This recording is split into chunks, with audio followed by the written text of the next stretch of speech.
This podcast contains discussion around depression and suicide. If you're experiencing feelings of sadness, depression, or thoughts of self-harm, stop and seek help now. There is someone waiting to talk to you right now on Lifeline's crisis hotline, 13 11 14, or call 000. This podcast may also contain unintentional coarse language and political incorrectness.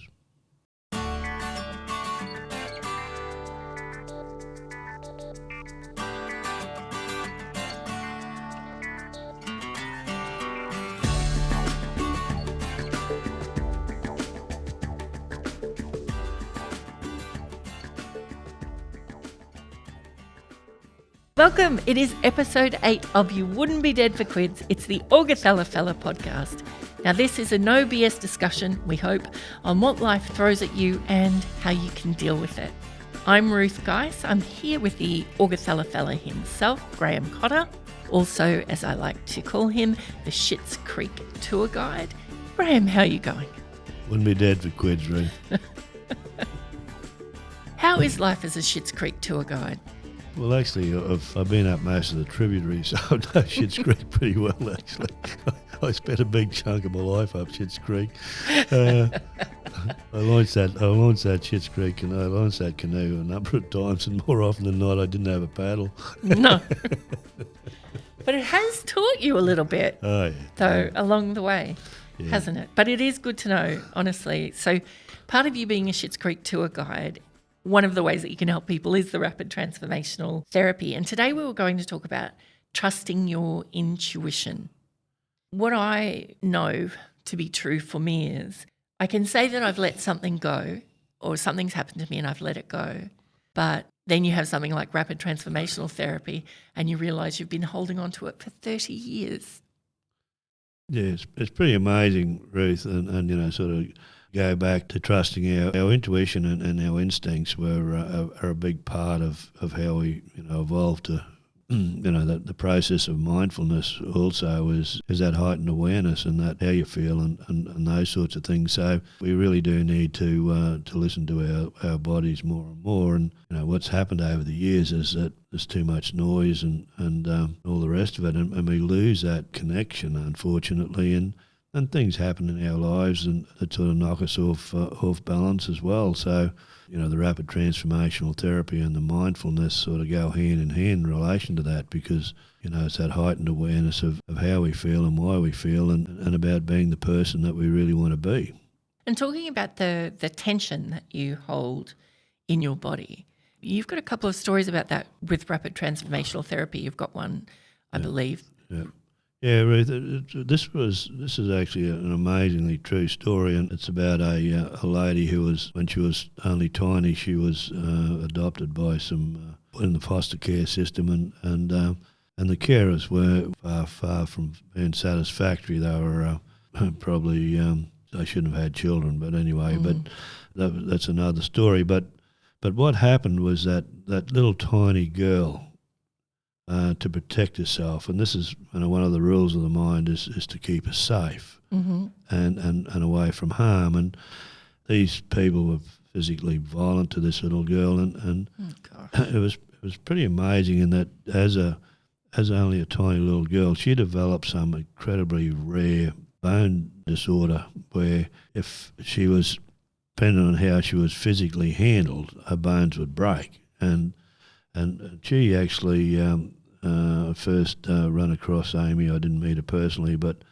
she was she became a rapid transformational therapist actually. Okay. And this whole process was unravelled by Marissa Peer as part of a session that she did with Amy, and it was amazing. And she still had that disease. She actually rolled up to the training in a wheelchair, and as of that realisation that this incredibly rare disease was a result of an amazing mind, how incredible we are, the mind is to create this disease. And once that realisation sort of fell into place, she's no longer in a wheelchair and she's just an amazing rapid transformational therapist. It was all stemmed back from all those years being treated the way she was, and that was the way our minds, one of the rules of the mind is to keep us safe, and that's how never ceases to amaze me how amazing our minds are and what we can do. And a lot of the physical aspects of, illnesses and those sorts of things are a direct result of what we think and how we think. And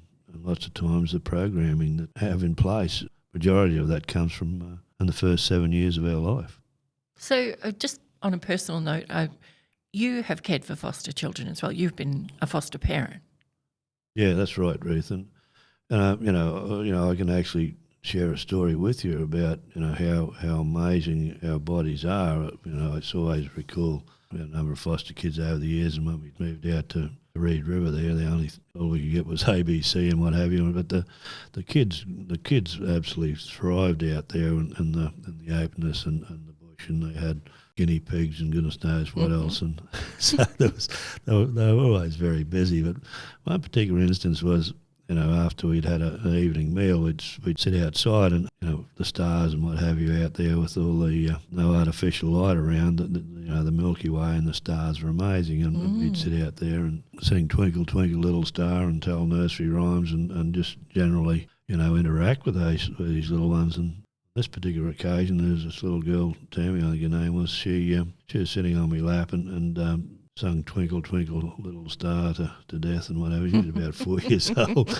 And she drifted off to sleep and I didn't, in a world of my own and not thinking about anything in general. And all of a sudden there was this violent jerk and I'd actually thought the chair had collapsed.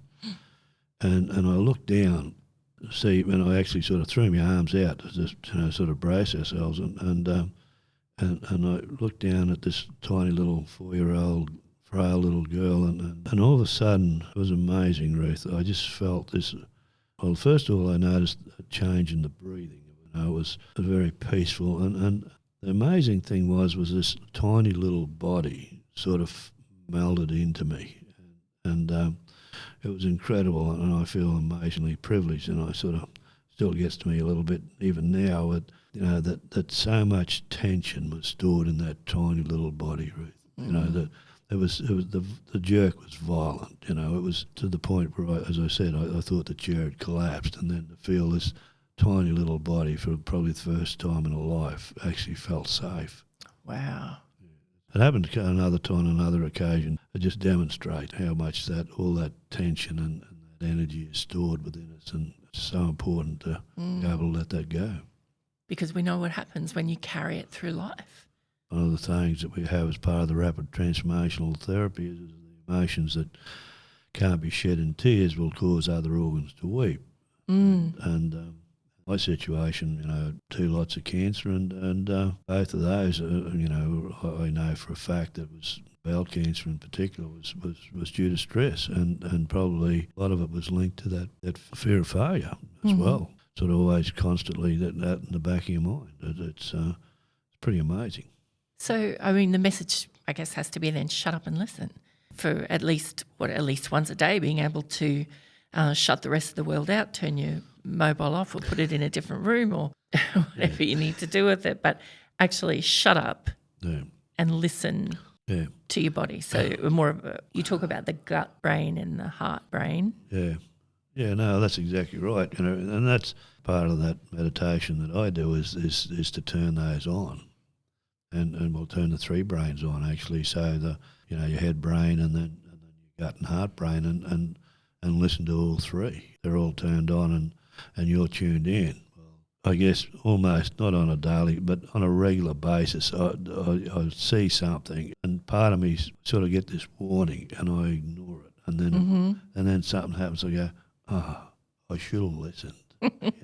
But they're just little things, and you think, bloody hell, I've done that, and then I married him anyway.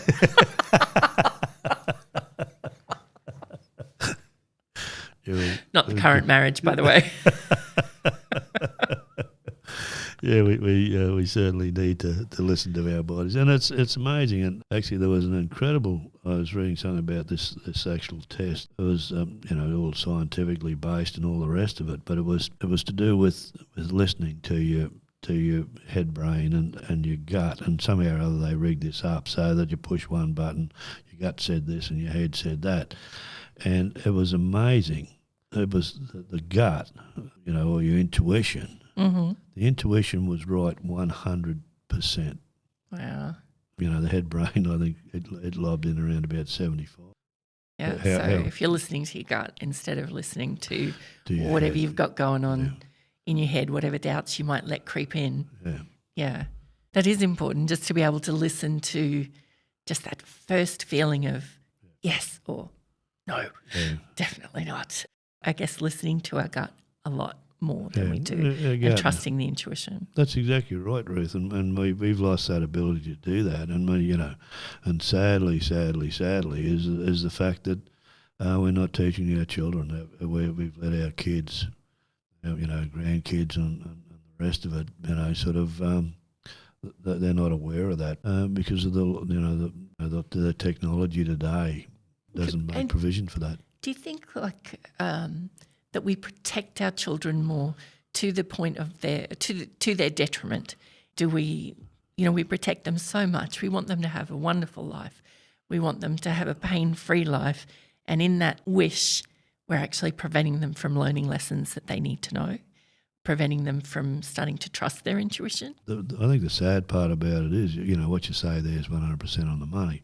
But the sad part of it is to their detriment, because listening to our gut and the rest of it is that intuition and that sixth sense that kept you alive, to save you from the saber-toothed tiger or goodness knows what else. And that intuition was, in those circumstances, it immediately overruled your head brain basically, and your instincts just kicked in and you froze or you run like buggery. Yes. Now, that brings us to the end of episode 8. You wouldn't be dead for Quids, and about trusting your intuition. If you'd like to hear more about it, or you would like to try a meditation, Graham has a couple on his YouTube channel that you can listen to at any time. You just need to go to YouTube and search for Graham Cotter, the Augathella fella. But of course, you can always have a chat to Graham as well. You can jump on his website at kissbusiness.com.au and look at what is rapid transformational therapy. Any last thoughts that your gut has for us today, Graham? No, not really, Ruth. It's just so important that we rekindle that listening to our inner selves. Shut up and listen. Yeah, and it's amazing how right it is. And we'll catch you next week with episode 9. And what are we talking about next week? What about feeling good? Oh, that sounds good. I feel good about feeling good about feeling good. I'll catch you next week. Look forward to it.